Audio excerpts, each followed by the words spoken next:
हम उस खंडहर हो चुके गांव में रहते हैं और हर बार जब आप लोग यहाँ से होकर गुजरते हैं तब हाथियों के पैरों के नीचे आकर सैकड़ों चूहे कुचल जाते हैं। हमारी आपसे विनती है, आप अपना रास्ता बदल दें। तुम्हारी इतनी हिम्मत, तुम हमें आदेश दे रहे हो कि हम अपना रास्ता बदल दें? एक गांव भूकंप की वजह से पूरी तरह से तबाह हो गया और गांव के सारे मकान नष्ट हो गए थे। गांव खंडहर में बदल गया था। सभी गांव वालों ने गांव छोड़ने का फैसला किया। सब गांव वाले गांव छोड़कर चले गए। गांव को खाली देख चूहों के राजा मिंकू ने सभी चूहों की एक मीटिंग बुलाई। आप सब लोग सोच रहे होंगे कि मैंने ये मीटिंग क्यों बुलाई। चूहों में से एक शरारती चूहा जिसका नाम पिंटू था, वो बोला, महाराज जरूर कोई नई पार्टी होने वाली है। नहीं पिंटू, मैंने यहाँ तुम सब लोगों को पार्टी एंजॉय करने के लिए नहीं बुलाया। मैंने तुम सबको किसी खास मकसद के लिए बुलाया है। पहले हम सब इधर उधर भटकते रहते थे। मैंने तुम सब लोगों के लिए घरों का बंदोबस्त कर दिया है। आप कहना क्या चाहती हैं महाराज? कुछ दिनों पहले गांव में एक भूकंप आया था। सारे गांव वाले अपने अपने घरों को छोड़कर चले गए। हम उन घरों को अब अपना घर बनाएंगे। क्या आप सब सहमत हैं? मिंकू की बात पर सभी चूहों ने सहमति दे दी। जल्द ही खाली गांव चूहों का घर बन गया। सभी चूहे उन घरों में आराम से रहने लगे। लेकिन वो गांव एक झील के किनारे बसा था और वहाँ हाथियों का झुंड रोज झील में पानी पीने आया करता था। गांव अब खंडहर हो चुका था, इसलिए हाथी गांव से होकर ही झील की ओर जाने लगे। जब हाथी झील की ओर जाते थे तब रोज रोज उनके पैरों के नीचे सैकड़ों चूहे कुचल जाने लगे। इस बात से सभी डर गए। पिंटू अपनी दोस्त चिंकी, जो कि एक प्यारी सी चिड़िया थी, उससे अपना दुखड़ा रो रहा था। चिंकी, हम सब ने महाराज का आदेश तो मान लिया, लेकिन हाथियों का आतंक बढ़ता ही जा रहा है। भला हाथियों का और तुम्हारा क्या संबंध? हाथी तो बहुत विशाल होते हैं। अरे तुम समझी नहीं चिंकी। पहले हाथियों का झुंड पानी पीने के लिए जंगल से होकर गुजरता था, लेकिन अब वो हमारे घरों से होकर गुजर रहे हैं। रोज कोई ना कोई उनके पैरों के नीचे आ जाता है। मुझे तो अब बाहर निकलने से भी डर लगने लगा है। अरे बुद्धू, वो घर पहले इंसानों के थे, वो चले गए और वो घर अब खंडहर बन चुके हैं। इसीलिए हाथियों को अब शॉर्टकट रास्ता मिल गया। लेकिन चिंकी, ऐसे तो हम सब खत्म हो जाएंगे। तुम्हें अपने राजा से बात करनी चाहिए। तुम सही कह रही हो चिंकी। पिंटू ने ये समस्या सभी चूहों के सामने रखी। बात राजा मिंकू तक पहुंच गई। मिंकू ने इस बात को बहुत गंभीरता से लिया। काफी सोच विचार के बाद मिंकू ने हाथियों के राजा एलिफेंटा से मिलकर समस्या बताने का निश्चय किया। अगले दिन मिंकू स्वयं ही हाथियों के राजा एलिफेंटा से मिला और बोला, हम उस खंडहर हो चुके गांव में रहते हैं और हर बार जब आप लोग यहाँ से होकर गुजरते हैं तब हाथियों के पैरों के नीचे आकर सैकड़ों चूहे कुचल जाते हैं। हमारी आपसे विनती है, आप अपना रास्ता बदल दें। हाथियों का राजा जोर जोर से हंसने लगा, फिर अचानक क्रोधित हो गया। उसने गुस्से में कहा, तुम्हारी इतनी हिम्मत, तुम हमें आदेश दे रहे हो कि हम अपना रास्ता बदल दें? नहीं एलिफेंटा जी, मैं आपको कोई आदेश नहीं दे रहा, बल्कि आपसे विनती कर रहा हूँ। एलिफेंटा ने गुस्से से चिल्लाकर कहा, चुप रहो। अब अगर एक शब्द भी तुमने अपनी जुबान से निकाला तो तुम्हें अभी इसी वक्त अपने पैरों से कुचल दूंगा। अब हमारे इतने बुरे दिन आ गए कि हम तुम्हारे जैसे कीड़े मकोड़ों के लिए अपना रास्ता बदलेंगे। चले जाओ यहाँ से और दोबारा यहाँ पर कभी मत आना। मिंकू वहाँ से चला आया, मगर उसे एलिफेंटा का घमंड बिल्कुल पसंद नहीं आया। हाथियों ने अपना रास्ता नहीं बदला। मिंकू ने अपने साथियों को बुला लिया। मुझे माफ कर दो, मैंने इसके बारे में एलिफेंटा से बात की, मगर उसने हमारी बात सुनने से ही इनकार कर दिया। कोई बात नहीं, आप हमारे राजा हैं, आप जो आदेश देंगे हम वही करेंगे। हमारे पास यहाँ से जाने के अलावा और कोई रास्ता नहीं। सभी चूहे निराश मन से अपने अपने घर को छोड़कर चले गए। मगर कुछ महीनों बाद जंगल में कुछ बहुत बड़े शिकारी आए। उन्होंने अपने मजबूत जाल से सभी हाथियों को पकड़ लिया।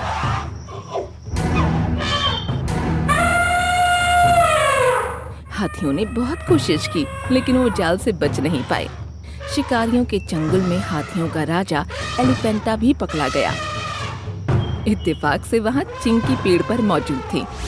चिंकी उड़ते हुए पिंटू के पास पहुंची। सारी घटना उसने मिंकू को बताई। उस वक्त पिंटू के साथ चूहों का राजा मिंकू भी था। चिंकी की बात सुनकर पिंटू खुश होकर बोला, क्या तुमने बहुत अच्छी खबर सुनाई पिंकी। एलिफेंटा ने हमारे राजा की बहुत बेइज्जती की थी। उसके साथ ऐसा होना ही चाहिए था। मैं तो तुम्हारे पास इसलिए आई थी, मुझे लगा शायद तुम उनकी मदद करोगे। कैसी मदद चिंकी? हम सब लोग भी एलिफेंटा की मदद मांगने गए थे, मगर एलिफेंटा ने हमारी नहीं सुनी। उसकी वजह से हमें अपना घर छोड़ना पड़ा। भला हम उनकी मदद क्यों करें? पिंटू की बात चूहों का राजा मिंकू सुन रहा था। वो बोला, नहीं पिंटू, ऐसा नहीं कहते। अगर एलिफेंटा ने हमारी मदद नहीं की तो इसका मतलब ये नहीं कि हम भी उसकी मदद नहीं करेंगे। ये आप कैसी बातें कर रहे हैं? आप अच्छी तरह से जानते हैं कि उसकी वजह से हमें हमारा घर छोड़ना पड़ा। उसने आपकी कितनी इंसल्ट की। हाँ मैं जानता हूँ पिंटू, लेकिन हमें उनके जैसा नहीं बनना। हमें दयावान बनना चाहिए। पिंटू मत भूलो, ये सारा जंगल हम सब जानवरों का है। एक दूसरे की मदद करना हम सब का फर्ज है। जाओ अपने साथियों को इकट्ठा करो, हमें उन हाथियों को बचाना है, वरना वो शिकारी सबको सर्कस में ले जाकर गुलाम बना लेंगे। मिंकू ने तुरंत अपने साथियों को इकट्ठा किया और वो एलिफेंटा और उसके साथियों के पास पहुंच गए। देखते ही देखते उन सभी ने हाथियों की जाल को अपने दांतों से काट डाला और हाथी शिकारियों से बचकर भाग गए। एलिफेंटा को अपनी भूल का एहसास हुआ। उसने बड़ी शर्मिंदगी से मिंकू से कहा, मुझे माफ कर दो मिंकू, मैंने तुम्हें छोटा समझकर तुम्हारा मजाक उड़ाया, तुम्हारी बेइज्जती की। आज मुझे इस बात का एहसास हुआ कि हम चाहे जितने भी बड़े क्यों ना हो जाए, मगर हमें कभी भी सामने वाले को छोटा नहीं समझना चाहिए। हमें हमेशा दयावान बनना चाहिए और सबको एक दूसरे की मदद के लिए तैयार होना चाहिए। तुम्हारा बहुत बहुत शुक्रिया मिंकू। आज तुम्हारी वजह से मुझे एक बहुत बड़ी सीख मिली। हम सब लोगों को दयावान बनना चाहिए, तभी हमारा जंगल सुरक्षित रह पाएगा। इस घटना के बाद मिंकू और एलिफेंटा बहुत गहरे दोस्त बन गए। इतनी मेहनत करने के बाद भी कुछ हाथ नहीं लगा। आज का तो दिन ही खराब हो गया। चलो कोई बात नहीं, मछली नहीं मिली तो क्या, आज इस अंडे से ही काम चला लेती हूँ। लोमड़ी और सारस की दोस्ती। एक दिन मीनू लोमड़ी समुद्र की तरफ जा रही थी। आज कुछ भी उल्टा सीधा या बचा हुआ शिकार खाने का बिल्कुल भी मन नहीं है। आज तो एकदम ताजी फड़फड़ाती हुई गोल्डन फिश ही खाऊंगी। सोचते हुए वो समुद्र किनारे चली गई, लेकिन वो पानी में उतरकर शिकार नहीं कर सकती थी। तभी उसको नजर आया कि दो भालू उसकी मनपसंद गोल्डन फिश के ऊपर आपस में लड़ रहे हैं। ये मछली मेरी है। नहीं, मेरी है। पहले मैंने इसको देखा था, लेकिन उस पर झपटा मैंने मारा था। उन्होंने उस मछली को बीच में रख दिया और फिर से बहस करने लगे। तुम लेफ्ट से आ रहे थे और मैं राइट से, तभी मेरी नजर इस मछली पर पड़ी। लेकिन तुम इस तक पहुंच नहीं पाए क्योंकि मैं इसके ज्यादा करीब था। अभी वो दोनों बहस कर ही रहे थे कि मीनू ने मछली पर एक झपट्टा मारा और उसको मुंह में दबाकर भागने लगी। अरे रोको उसको! दोनों उसके पीछे भागने लगे। ये तुम्हारी वजह से हुआ। नहीं, तुम्हारी वजह से, वरना मैं अब तक उसको खा चुका होता। अरे ये दोनों तो मेरे पीछे ही पड़ गए, इनसे छुटकारा कैसे पाऊंगी। उसको सामने एक गुफा का मुंह नजर आया जो इतना छोटा था कि उसके अंदर सिर्फ वही जा सकती थी, लेकिन गुफा थोड़ी ऊंचाई पर थी। वो गुफा के अंदर जाने के लिए ऊपर चढ़ने लगी, लेकिन उस गुफा के मुंह पर पहुंचने से पहले ही उसके मुंह से मछली छूट गई और जमीन पर लुढ़कती हुई दोनों भालुओं के पास पहुंच गई। मीनू डर के मारे उस गुफा के अंदर चली गई। ये मेरी है। ऐसा कहते हुए एक भालू ने उसको अपने मुंह में डाल लिया और दूसरा भालू उससे लड़ने लगा। इस तरफ मीनू गुफा के अंदर बैठी खुद को कोस रही थी। इतनी मेहनत करने के बाद भी कुछ हाथ नहीं लगा। आज का तो दिन ही खराब हो गया। तभी उसकी नजर गुफा के अंदर रखे एक अंडे पर पड़ी जो काफी बड़ा था। चलो कोई बात नहीं, मछली नहीं मिली तो क्या, आज इस अंडे से ही काम चला लेती हूँ। कहकर उसने अंडा उठाया और अपने मुंह के अंदर रख लिया।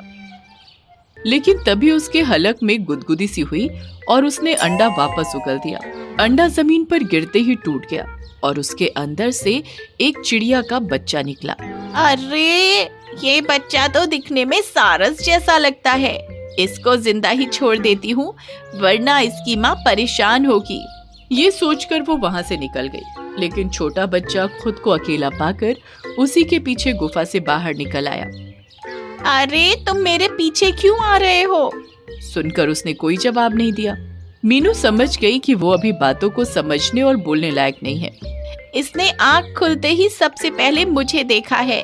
इसका मतलब ये मुझे ही अपनी माँ समझ रहा है। मीनू समझ गई कि अब ये बच्चा उसके साथ ही रहेगा और उसने भी उसको अपने पीछे आने से नहीं रोका। वो उसके साथ साथ ही रहने लगा। कुछ दिनों में बच्चा बोलना सीख गया तो मीनू ने उसका नाम रॉकी रख दिया। एक दिन रॉकी मीनू के साथ टहल रहा था। तुम थोड़ा धीरे चला करो, मैं जब भी तुम्हारे साथ घूमने निकलता हूँ बहुत थक जाता हूँ। अरे, तुम पैरों से चलते हो इसलिए थक जाते हो। तुम्हारे तो पंख हैं, तुम उड़ते क्यों नहीं? लेकिन मुझे उड़ना कहाँ आता है और ना ही आज तक आपने सिखाया। ठीक है, जैसा मैं करती हूँ वैसा करो। मीनू उसको एक ऊंचे टीले पर ले गई और बोली, अपने पंखों को फैलाओ। ठीक है। अब इस तरह फड़फड़ाओ। कहकर उसने अपने हाथ जोर जोर से हिलाए। ये देख बच्चे ने भी अपने पंखों को जोर जोर से हिलाना शुरू किया। अब कूदो और हवा में उड़ जाओ। ऐसा कहकर वो हाथों को हिलाते हुए टीले से नीचे कूद जमीन पर जा गिरी।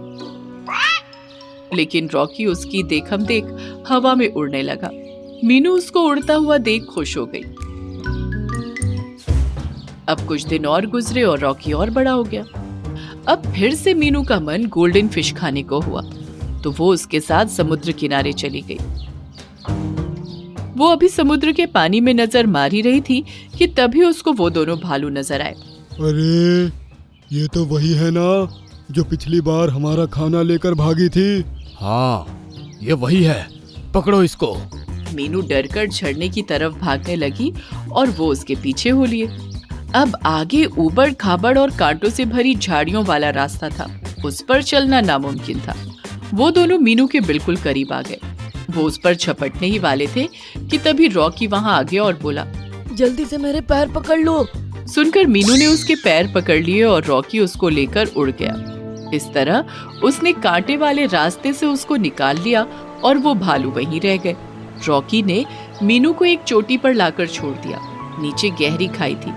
दूसरी तरफ से झरने का पानी बहता हुआ उस चोटी पर आने वाला था।